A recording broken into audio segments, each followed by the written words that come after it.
Hey everybody, welcome to Pathmonk Presents. Pathmonk is the AI for website conversions. With increasing online competition, over 98% of website visitors don't convert. The ability to successfully show your value proposition and support visitors in their buying journey separates you from the competition online.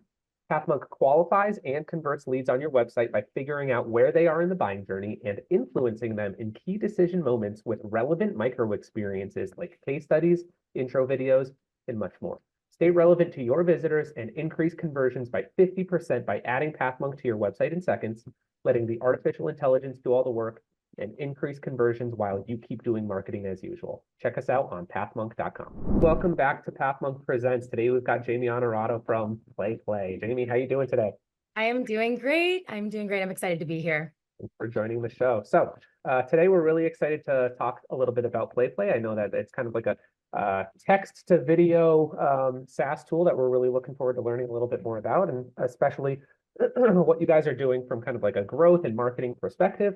But to get things started, I was hoping you could give our audience a little bit of a background or a nice introduction. Why don't you tell us what is PlayPlay, what's it all about, and yeah, what's the background? Yeah, absolutely. So PlayPlay, we are the leading video creation platform for enterprise marketing and communications teams. So at PlayPlay, we believe that anyone can be a communicator and a storyteller without any editing skills or experience required. So we really do remove all of those barriers around video creation that there once was. And we offer a very simple, intuitive platform that anyone can use, anyone at all. And so lately, we just released a ton of new, really exciting AI features like prompt to video, AI translation, voiceover, auto captions, and so much more to help really expedite that video creation process. Ooh, even I could be a storyteller, huh? You can, anyone can. I love it. Okay, so because we're focusing kind of on growth, marketing, digital strategies, the first thing I want to talk about is kind of your audience. Who do you serve? So maybe you could tell us who are your typical clients and what sort of problems are you solving for them? Yeah, so overall, we're helping our clients in general just better engage their audiences with the power of video, right? And so again, removing all of those barriers around video creation and production, we enable our clients to turn any message into a video much quickly and more effectively than before. So now they're able to communicate using much less resources. They're streamlining content workflows and they're scaling video strategies all at the same time. So we're mostly enterprise focused. We do offer a variety of features that really do support those larger organizations. So this includes, brand kit integration, having the same look and feel across every video, having advanced user permission. So no matter who is going into that video and editing, there are guardrails so that, again, your branding doesn't get lost. So in terms of industries, though, we're agnostic. We're pretty agnostic. We serve tons of different industries, but our more traditional industries, those have been definitely growing much more. So legal, finance, manufacturing, energy and utilities, these clients in those more traditional spaces, they're looking for ways that they could stand out more and be more innovative with their communications. So it's been really exciting to see them, transform their comms in ways that they honestly never thought they could before. Interesting. And I also feel like not just from those more traditional industries that want to be a little bit more creative in how they represent themselves, but I could totally see like a social media play with this as well, right? Like you said legal. So I imagine kind of like a lawyer who needs to be a little bit more creative about how they represent themselves, and maybe they're not great with video, or they don't have a lot of photography or videography resources. Play, make a video for me about how cool I am and how I represent my clients. Pretty much like that, right? Exactly. We get a lot of marketers there at, these firms, they are trying to get their lawyers to communicate to their clients through email. And so long written messages, the written word, it never works anymore. So now we're seeing lawyers, they're using lots of videos, they're putting the face behind the brand, and they are more authentic that way. And again, they can deliver information much faster. So yeah, not just traditional everyone, but it is, again, really cool to see those slower industries, I guess. Yeah, it's 2024, almost 2025. It's time to get on the bandwagon, start using AI video for all that stuff. Absolutely. Okay, so sticking on the topic of the audience, but also kind of going a little bit more into the marketing side of things. Yeah. How do people typically find out about you? Like, are there any sort of top acquisition channels, or how are you guys currently doing the marketing? Yeah. So again, we target marketers and comms professionals mainly. So titles in social, content, digital. And so for reaching those specific prospects, our top performing channels have been event sponsorships and paid social, specifically LinkedIn ads. So on the event side, when you know your audience, when you know where they're spending their time to learn, in-person events are such a great way to show that value of your product fast. So this year alone at PlayPlay, we've invested in over 25 in-person events, just in person. I know. So we'll almost always, at these events, we have a booth. We're showing prospects quick demos of our platform, right? Getting the value out there. We're giving out free swag, of course, stickiness, and we want to really engage with our prospects there. We invest in scanners, lead scanners for lead generation to make that capturing very easy.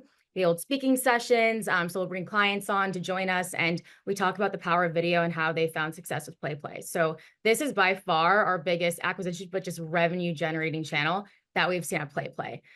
But on the more digital side, so LinkedIn ads is our next biggest bucket.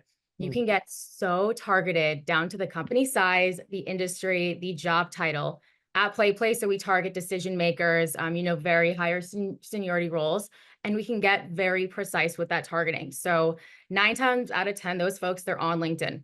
If they're not LinkedIn, that's a little odd right now, right? Like everyone is on LinkedIn. So it lets us target those individuals much more precisely. We use different types of formats, single image ads, conversation ads really, really works well for us. And we push free trial signups. So we are more performance marketing on LinkedIn.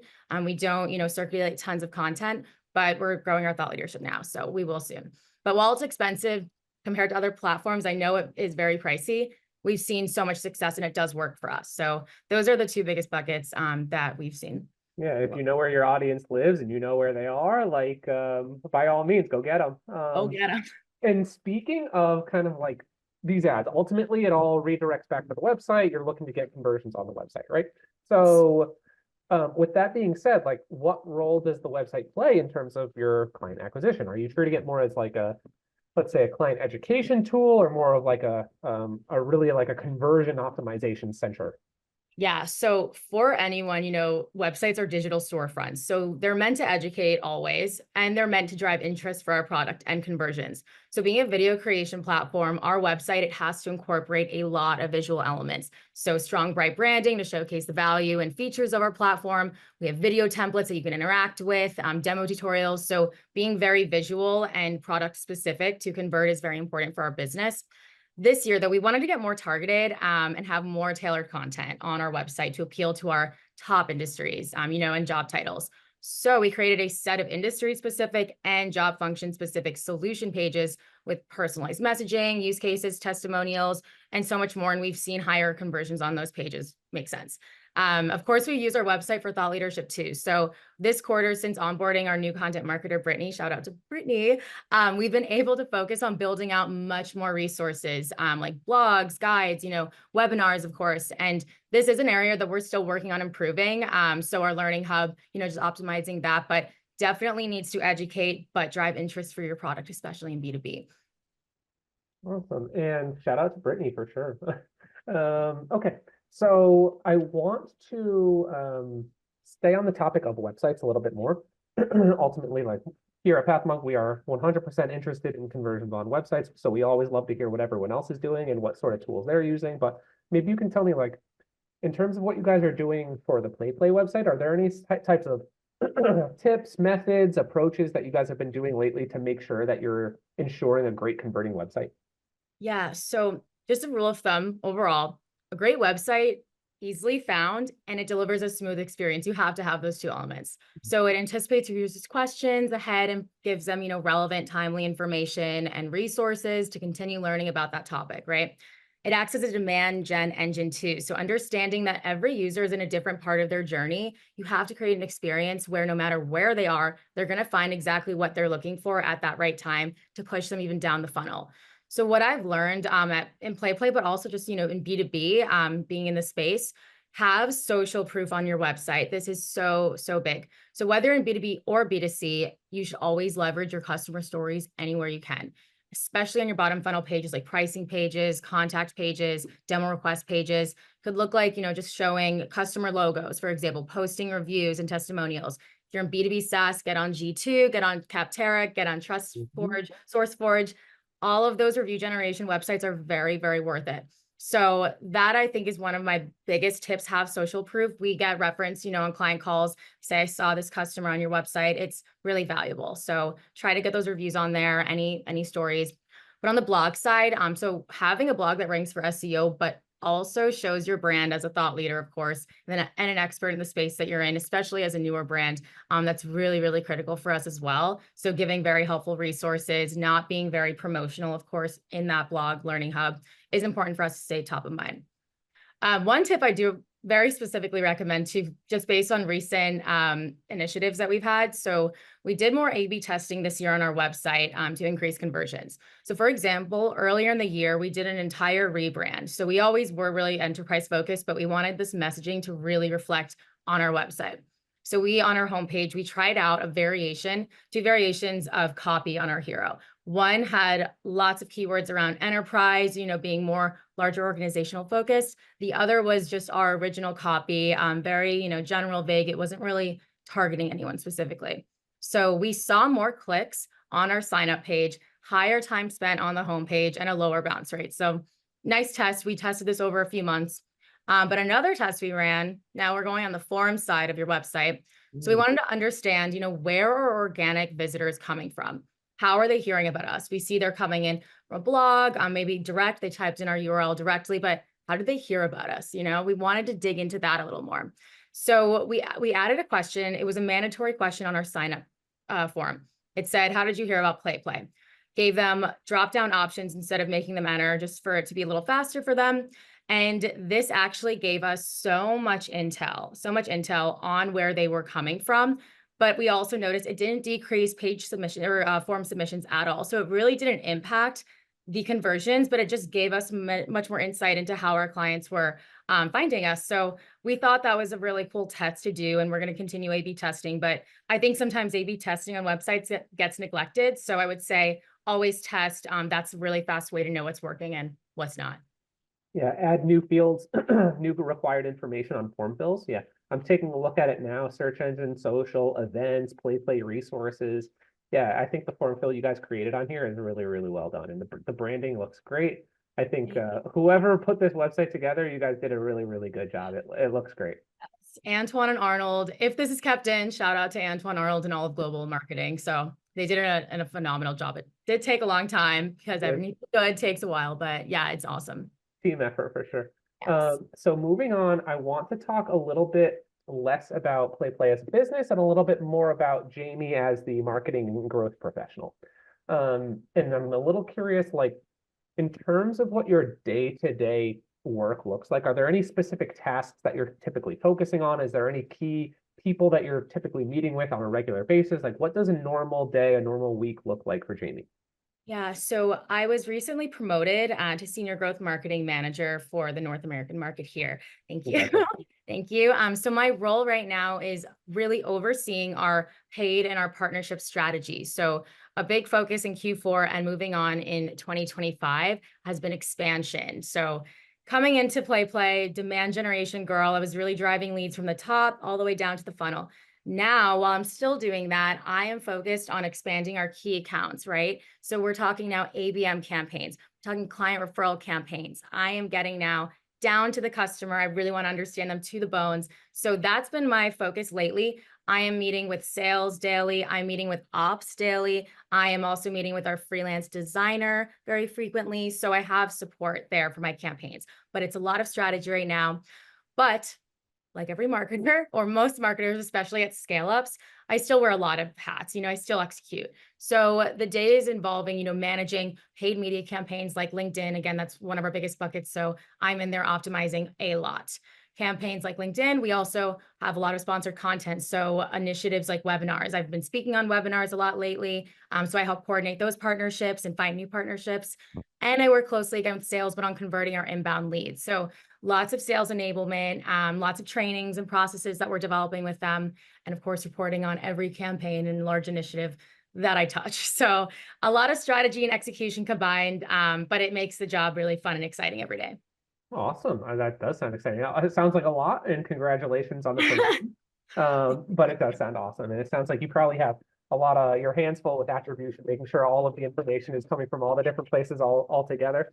We'll get into that in a little bit down the line as well. So next question, I wanted to know, we're always trying to grow, get better, faster, stronger, you know what the saying is. But where do you go to kind of like stay up to date with what's trending? Where do you go to kind of learn and make sure that you're staying on top of the game? Yeah, so I will be honest, I've never been big into podcasts. I've usually preferred newsletters and blogs, but I have been getting into this one Spotify podcast. It's called Marketing Made Simple. It's led by HubSpot. His name is like JJ and April Hawkins. They are so fun. And like the name goes, they are basically debunking lots of myths around marketing, and they're making it easy and exciting, of course. So it's led by these awesome speakers. They talk about, crafting your brand's messaging, creating effective websites that convert, and how you can, launch campaigns with effective storytelling. So it's really helpful for, general marketers, but also specialized marketers. Love that podcast. I listen to it anytime there's a new episode, a few times a week. But I also get my content straight from LinkedIn. So I follow a lot of experts and industry thought leaders like Jay Schweldison. Oh my gosh, I knew this was going to happen. Jay Schweldison. Jay, if you're watching this, so sorry. I can't pronounce his name, but he's great. He's like the guy for email marketing and direct mail tips. So I love to follow him. Vin Jiang, another one I hope I didn't butcher, but he's a great storyteller and public speaker. So he really helps you with those soft skills as a marketer that everyone needs. Andy Crestodina, we've spoken on him with webinars. AI, so content creation, how to be more efficient using AI. He's a genius. So those are some followers that I like to look for to insights. They post a lot of data, but then also just kind of make it more well-rounded. And when I need some scrappy, just insights from marketers, my fellow marketers, I'm a member of several marketing groups, like Superpath and Marketing Geniuses, where it's like, these Slack channels, and I'll pop questions in there if I'm like, I don't know how this landing page is going. The conversions aren't really as high as I wanted it to be. Maybe let me send it to this group, see what those marketers have. Maybe they have some tips. They're seeing something I'm not seeing. I'll drop questions in there just to get their advice. So I think having a variety of learning sources, it's good for any marketer, but also any professional in general. I think those are some really insightful places that people should go and some really insightful people to learn from. More than anything, I think kind of like an under the radar one that you mentioned, like all of these different Slack groups, like there are Slack groups for anything. I know I'm a member for a bunch of partnership related ones, but yeah, marketing related ones, sales related ones, really great places to kind of like leverage those that you're connected with, who have probably gained a little bit more experience than you throughout the past. So yeah, I think that's one of the things we don't typically hear on this show. And yeah, people should be leveraging that a little bit more often. Slack isn't just to be chatting with the people within your own company. Like it's a great way to stay connected outside of your company too. I completely agree. So happy to be doing that more lately. That's awesome. Okay. So we're moving into the final stages of the conversation, and we're moving into what we call the rapid fire round. Sometimes it's a little more rapid than others, but the idea of this is some more like playful, light questions that are a little bit more thought-provoking, not necessarily focused on the business or you. So I'll get things started with a nice, easy one. But that is, what's the last book that you read? I recently read Streets of Melted Gold. It is an arguably fictional memoir written by my coworker, actually, inspired by her life growing up as an immigrant and moving to America. So lots of great themes around authenticity, resilience in there. And yeah, it's written by my colleague. So I just wanted to show support, but also it's amazing. Nice plug, and I'll add it to my list. Okay, next one, a little bit more thought-provoking, a little bit more out there. If there would be no boundaries in technology, what would be one thing that you would want to have fixed for your role as a marketer today? Okay, yeah. So I work on a lot of partnerships right now, and like influencer marketing, for example, trying to find really good B2B influencers. I've used tools to help me, identify like the best people based on what topics they discuss, what we want to start getting into. But the tool doesn't do the matchmaking. And so if I had a tool that could automate everything from identifying the best fits based on our business model, what content and topics we talk about, to consolidating the partner's info, their demographics, their previous work, and all the way down to recommending the best partner for resource saving. If it was an end-to-end tool to essentially do my role, that would be awesome. I think lately, just with partnerships, it's hard to see the real figures of audiences, especially, so just having more clarity and transparency around what their real reach is so that we benefit. If a tool could do that, I would love it. Interesting. Kind of like analyze what their following looks like and let me know if they would be a good partner in terms of an influencer for like campaign A, B, C, something like that. Exactly. Somebody out there should make that. Somebody get on it. Please do. That's no All one. right. Next, if there was one repetitive task that you could automate, what would it be? I think it would be lead cleaning and assigning. So we do have enrichment tools. Don't get me wrong. We're efficient. We're automating, but I am detail oriented. So I like to make sure that when I receive a lead list from a partner, if we attended a webinar, I go through every single lead to make sure that info is accurate, even after enriching, make sure I have all the notes for my sales reps, and I manually assign it from our CRM. So it's a more nitty gritty task. I am happy to do it because that means sellers saves them time and they can start calling and selling better. So I would say the lead cleaning though. If I had a data source that was 100% accurate, as every marketer would love accurate data. Tell me about it. Just one source, that would be beautiful. But it's just like that's the idea of the question though, right? Any repetitive task, like, okay, that would be it. But I can totally agree with that. Sometimes it's these most repetitive things. Even if you are getting the list, it's already got a lot of information in there. You don't want to trust it 100%, right? So you're going to go through, you're going to read it, you're going to make sure it looks correct. Okay. And so we're moving on to the last question. And this one is, what is one piece of advice that you would give yourself if you were to restart your journey as a marketer today? I would tell myself, and this is something I've actually heard in the podcast that I referenced, start with an abundance over scarcity mentality. So what this means is that, if you start a new role, you go into a new job, instead of approaching the marketing like with the mindset that this market is so crowded, there are so many competitors already, they have all of the clients that we could possibly want, shift into knowing that there are so many people who could benefit from you. Having that switch in a mindset, it of course opens your mind to opportunities, inspiration, but it encourages you to focus on the benefits and the value, because now you have in mind that you can solve their problems. So like remove all of the anxiety around there's all these competitors and really focus on the problem that you're trying to solve. Because if you're doing something different, whether it's a process, you're improving something, you don't need to create something new. But if you know that you're leading with that problem, then you will almost always win. So again, it encourages you to focus on value over competition. As marketers, always want to look at what our competition's doing, but focus on you as well. Understanding that you're unique, you have a place in the market, and that there's countless people who would love to do business with you. So it's a mindset mentality. And I think that if I had known that going in earlier, I would have been maybe even more ambitious, more inspired, more customer focused. Yeah, I think those are really wise words. I think anyone in not just marketing, but I think that'd be really effective for salespeople as well. Like going into opportunities thinking, our value is great, and never selling on like price, never selling on like, oh, we're better at this or that, or we have a lower cost. Like we're the best out there. Like you should want us because we're the best. So I think those are really wise words. So I just want to say, Jaymi, thank you so much for joining the show today. We really appreciated having you on, and it was an amazing time. Anyone out there that's looking for kind of like text prompt video tools that are out there, go check out PlayPlay. Message Jaymi on LinkedIn. She's on there 24/7. Thank you guys very much. Jaymi, hope you have an awesome day. Thank you, Kevin. Thanks, everyone.